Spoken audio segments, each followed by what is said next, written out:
Hi, it's Dwyer, gamblersadvisory.com, a free site, bettingangle.us, a free site. It is Sunday, July 31st, 2022.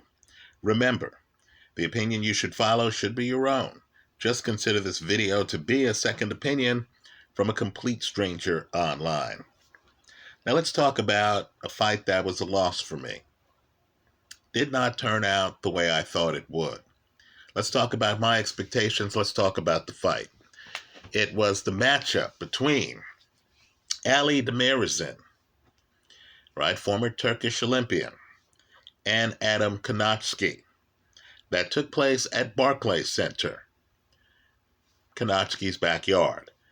Right now, understand going into this fight, I thought Kownacki, who was an underdog, was going to win this fight. I thought he had a bunch of things going for him, right? First off, the fight was a little bit more urgent for him. He was coming off 2 consecutive losses, right? Both by stoppage. Also, the 2 losses were to the same guy, right? I thought Kownacki just had more energy than Ali Demirezen. And that in a 10-round fight, it wasn't a 12-round fight. In a 10-round fight, Kownacki, who was a very fast starter, would get off to a fast start and would just overwhelm Demirezen with volume, right? I thought Demirezen was going to have just problems adjusting to Kownacki. I thought one of the things that hurt Kownacki before was the fact that he faced 6'7" Robert Helenius. Helenius leverages his height with a jab, right? He has the big right hand behind the jab, and that right hand is sudden one-punch power, right? On a scale of 1 to 10, if we were to place, let's say, Deontay Wilder at the 10 spot in terms of the suddenness and power of his straight right hand, you know, Helenius is up around 8, 9 himself, right? That right hand is the kind of thing that changes everything, right? Changes life, as I like to say. Now, Kownacki picked Helenius, of course, because Helenius had been knocked out by a fighter named Gerald Washington, who Kownacki himself had knocked out, right? Stopped him.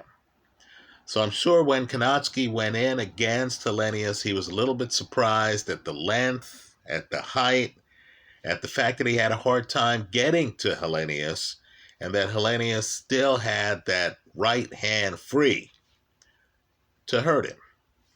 So, in this fight, he takes on a shorter guy, a guy roughly his size, who doesn't have the sudden one-punch power. Now, here's where I'm going to break from the announcing crew. With all due respect to Al Bernstein and Morrow, I do believe, as I said in the pre-fight video, that Demirezen has a punch. It's just a different type of power. In other words, his power is not the kind that, like Deontay Wilder's, hits you and finishes you. Right? You get hit with the shot, you're on the canvas. You get off the canvas, you're confused as to what's just happened. Demirezen doesn't have that kind of power, but he has power. Right? He's a guy who throws more in the 6'7" range. But you're getting battered. Now, Demirezen fought Gerald Washington, right? Keep in mind, too, Washington was a victim against Deontay Wilder, of Wilder's power, right? Washington was winning that fight, in my opinion, then gets stopped. Well, when Demirezen fought Washington, Washington curiously looked sluggish. And when you see that, after a few rounds, suddenly the opponent looks sluggish. You have to ask yourself, what's the cause of the sluggishness? Is it the opponent having an off night? Or is it this guy's power slowing down the opponent. The opponent knows, hey, if I slip up here, I'm going to get hit with an above average shot. Now, contrary to the guys on Showtime, I believe Demirezen hits hard. It's just not the kind of sudden one-punch power you see with Helenius or Wilder. Rather, it's the kind of power that slows down an opponent, makes the opponent look sluggish, throws the opponent off their game, lets the opponent know that they weren't expecting this level of power, tires out the opponent. So, let's get to this fight. Again, I was supporting Kownacki. I was hoping to hit big on the fight. I also had the under 8.5 rounds. I thought this fight's going to be intense. Somebody is going to be stopped.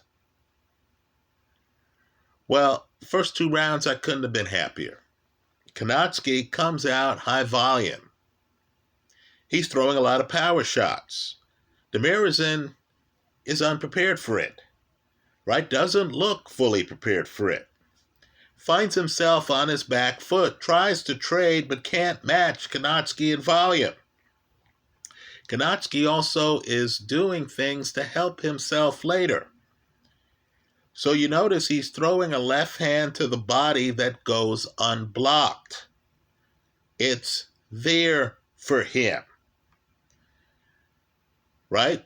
Kownacki's the one coming forward. He tilts Demirezen onto his back foot.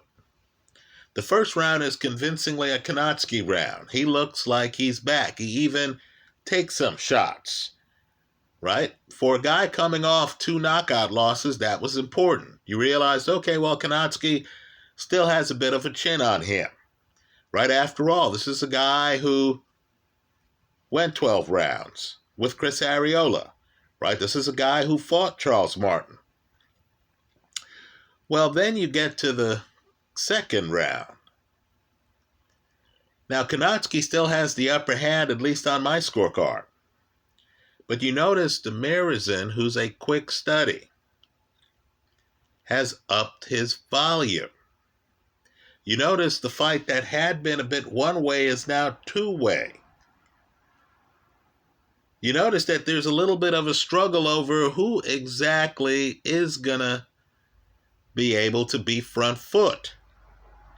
Right? Both guys are aggressive, trying to hold their ground. Now, I gave the second round to Kownacki as well, keeping in mind as well that the crowd was into him. They're chanting his name. Right? He's the hometown fighter. Now, in a 10-round fight, given that Kownacki, in my opinion, wins the first 2 rounds, right? During the telecast, Bernstein at one point says, hey, Kownacki probably has a 40-punch advantage after the first 2 rounds. Right, folks? That's huge, particularly for a heavyweight fight.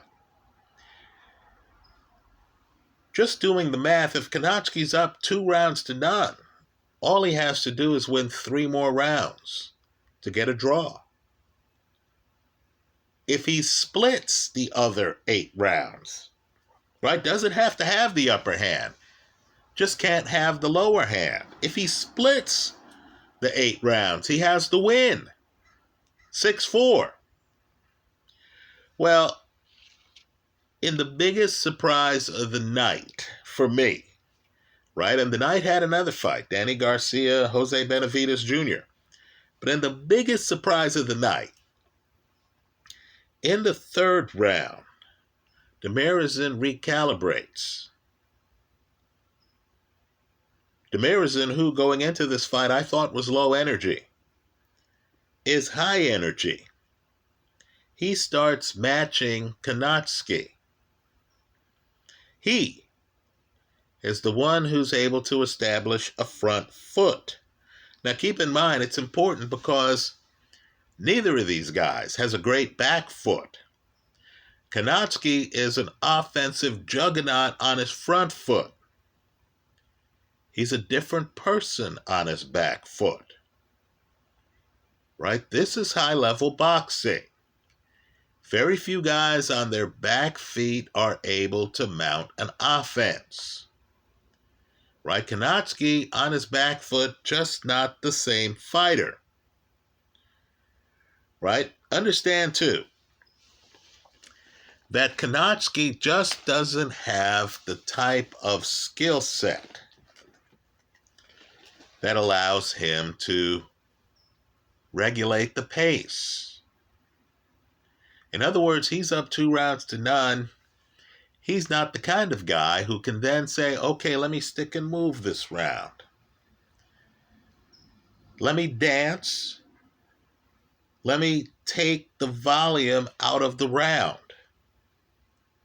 Let me try to flurry in the last 30 seconds of a round, right, to try to steal it on the judges' scorecards. I need a breather. It's a 10-round fight. I've just thrown a bevy of punches the first 2 rounds. Right? You realize in the 3rd round that Kownacki has no control over the pace of the fight.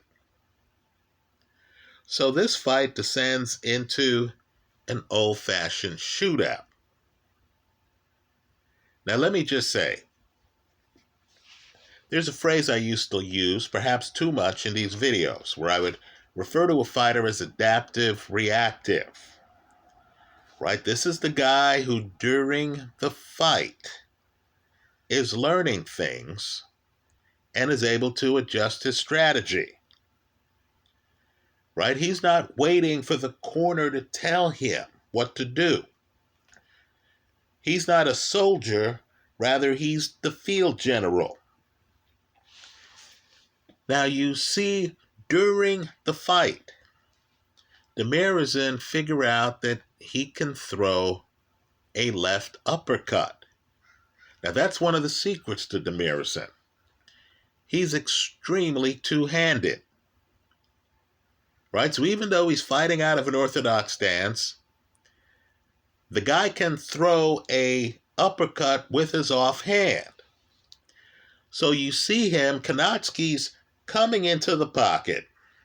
Demirezen knows where he's going to be, as every opponent does.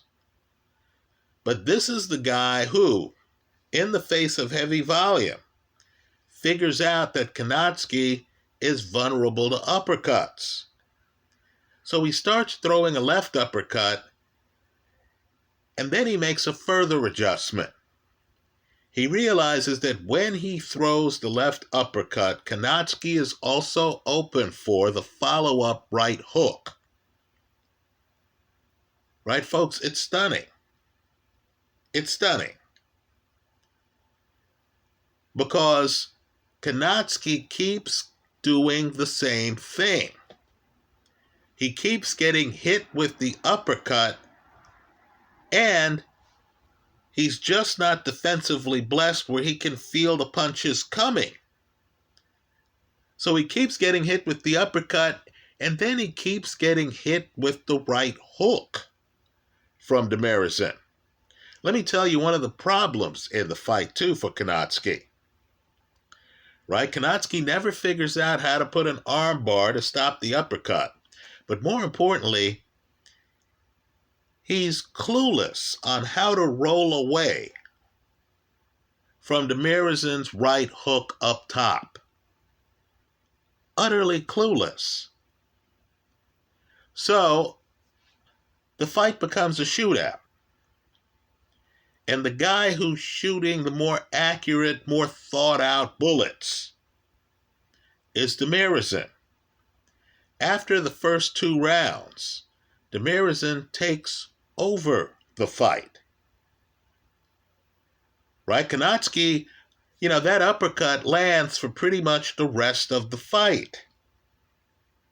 It's a bit of a shocker. Kownacki's going to have to ask himself after he looks at the film why he didn't make the adjustments.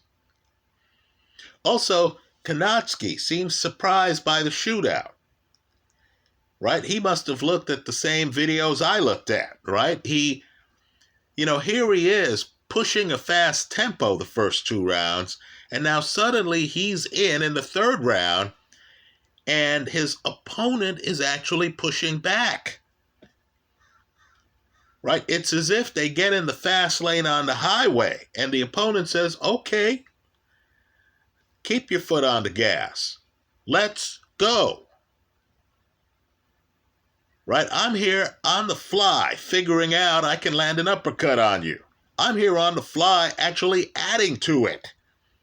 Right? Marrying a right hook to the uppercut. Right? So then it gets interesting. It's Kownacki whose stamina fails him. There's a segment in this fight that's stunning. They show Demirezen's corner. Now, Demirezen himself looks winded. He goes back over to his corner.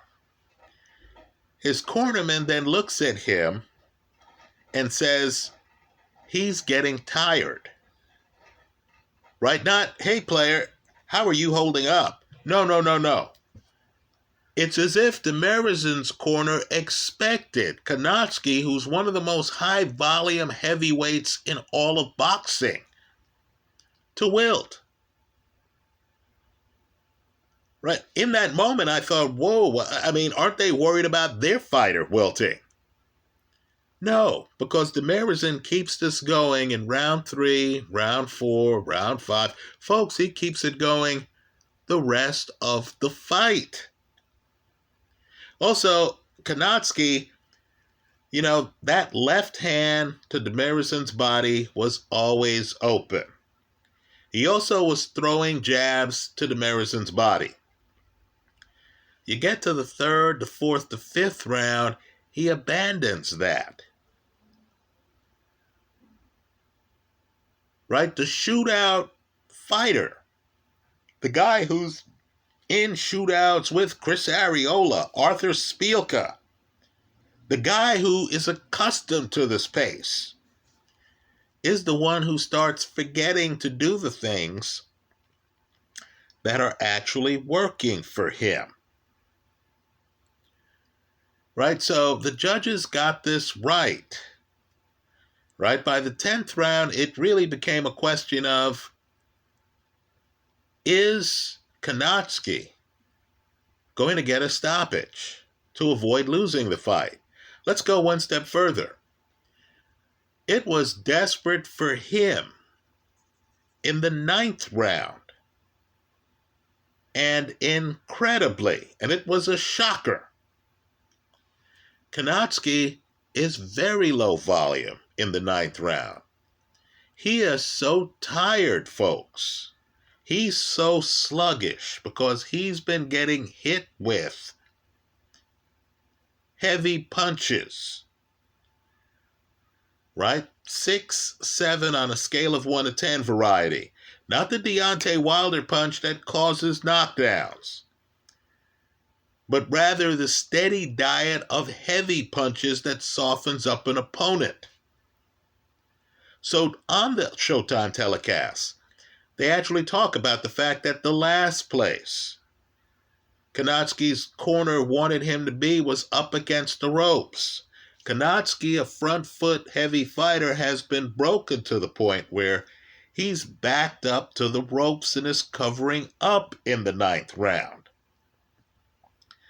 Right, so let me just say, this was a dominant performance by Ali Demirezen. Right, let me point out that I don't believe Kownacki's career is over. I believe Derek Chisora lost 3 fights in a row. Just understand that Kownacki has a very fan-favorite, fan-friendly style. Right, he clearly has a lot of fans in the tri-state area, right? Barclays, for example. I'm sure if the fight were at Madison Square Garden or in Newark, he would draw a crowd. I'm sure there are going to be some up-and-coming heavyweights who we want to see in against a guy who's going to throw as many punches in the first 2 rounds as Kownacki did here.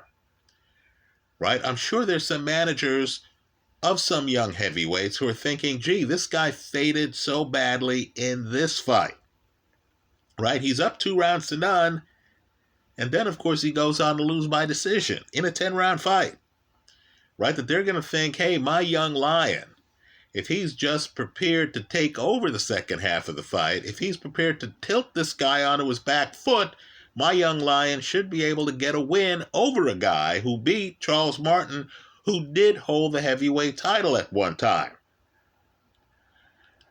Right? So I believe Kownacki's still commercially viable. He is in his 30s. He does have kids. You heard him in the post-fight interview talk about how he's going to have to talk with his wife. You know, maybe he's at the point in his career where he doesn't want to get hit in the head, right? Where, and every fighter has a secret, those chronic injuries, right? You know, hands that hurt after fights, that elbow injury, right? Might lead him to decide, hey, that's it for me, right? But he's still commercially viable. But just understand, here he got beaten at his own game.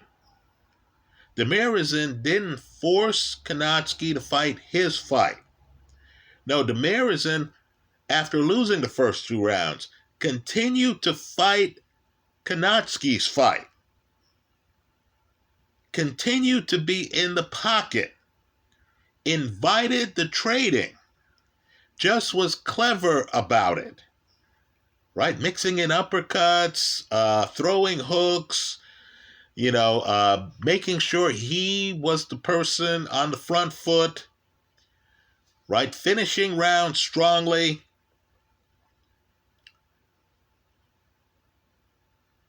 And Kownacki, with an opponent willing to trade, could not match the intensity. It's a shocker, folks. I thought he was going to be the trailblazer in this fight, the high-intensity person in this fight. Instead, he got battered over the last 8 rounds, right? He had some moments, but I will say the 9th round was very revealing because I thought he was already losing the fight by the 9th round.